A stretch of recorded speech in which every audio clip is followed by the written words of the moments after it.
Welcome to Rob M Studios. I'm your host, Rob M.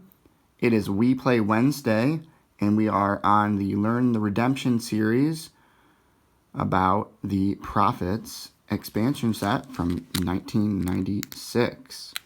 This set was released with 105 cards, and I do have a complete set. Almost a couple of complete sets, I would say, except for that False Peace and False Dream card that I showed you in the Monster Monday video. So we're going to just kind of share about some of my favorite cards of this series and kind of show how the game's evolved since then a little bit. So since it's called the Prophets, we definitely have a lot of prophets in the set here. We have Isaiah, Jeremiah, and it's interesting to note that all the prophets were printed in different brigades because they wanted to obviously have more heroes to be able to play the different enhancements on. And eventually, once the game expanded more with, you know, the women's, warriors, future sets beyond that, they were able to focus the prophets into the Green Brigade and eventually reprint a lot of these heroes with special abilities. So we got Amos there. Also, some of the evil characters, Babylonians. So, looks like for the most part they were able to keep the Babylonians crimson. Because we have Belshazzar. We also have, I think I pulled them from my collection here, but we also have Nebuchadnezzar. Pull them out real quick for you. Another crimson evil character who definitely got a much better reprint in the Treasures set, which we will definitely talk about in the future.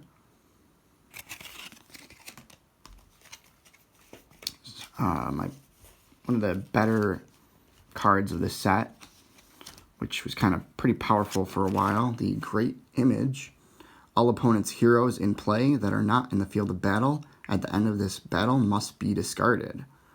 So your hero comes out, say they got a bunch of other heroes in territory, your opponent blocks with a Crimson Evil character, lays down that Great Image card, and unless you have a way to stop it, you're going to be in rough shape. So definitely a pretty powerful card in the early days of the game, I would say. Some of our other prophets, we got Jonah, 7/5 blue, Zephaniah, 5/4 blue, Zechariah, the 5/6 green. We got Malachi, 7/5 red hero, and Elisha, also 7/5. We got the capture card on offense here, Baggage. Take any evil character prisoner and place in your land of bondage. Character is treated as a lost soul.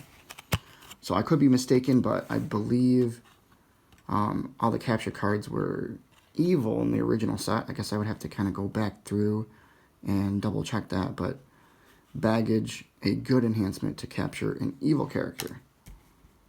Nice way to win a lost soul, which, as you guys know, if you've watched my other videos, winning lost souls is the name of the game. You want to be the first to 5. I've always enjoyed the art on this one. Forest Fire. Hero ignores Pale Green Brigade.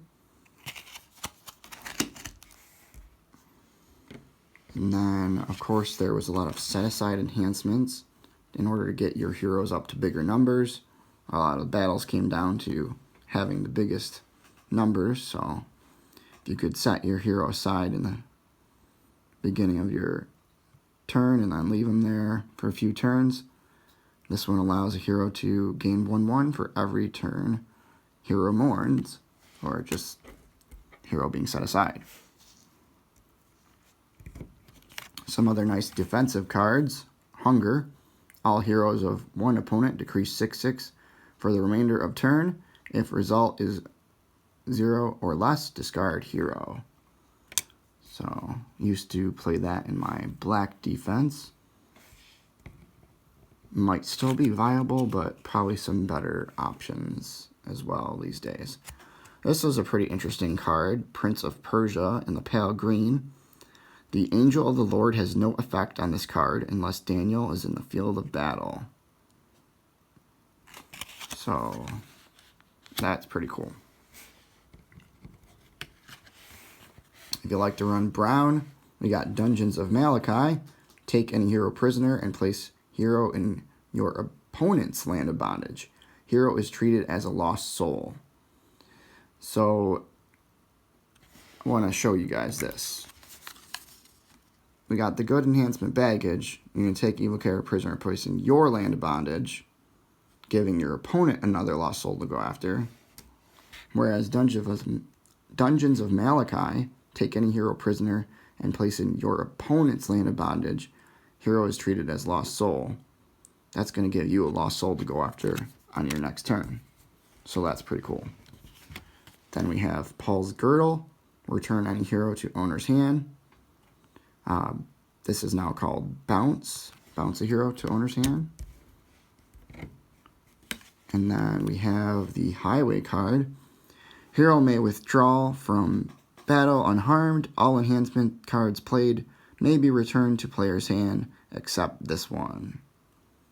So I definitely feel like I remember this being used a good amount back in the day. Probably not something you would use too much anymore, but hey, you never know. I bet somebody could make something happen with this. And then we got the Cup of Wrath. Holder may take any 2 evil characters in play and cause them to fight each other. The loser is discarded. This could be a good battle winner if you have a big evil character in your territory that you know you can take out your opponent's evil character that's currently blocking you. Or perhaps you have a small evil character in a great way to get rid of them with evil enhancement. So, some neat cards. We also have Elisha's Bones, allowing you to heal any hero that is being discarded and increase abilities 2/2. So, again, I'm your host, Rob M. I just want to thank you guys for watching. Please leave a like. Please subscribe. Go ahead and ring that bell so that you can get notified when I have new videos. As always, we have Monster Monday on Mondays. We play Wednesday, where we review Redemption or other board games and card games. And Unboxing Friday.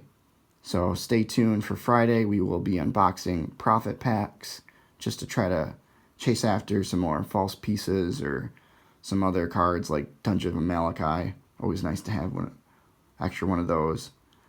So, everyone, thanks again for watching. You've been tuned in to Rob M Studios, learning about the Prophets set from 1996. Thanks, everybody. Have a great day. Bye now.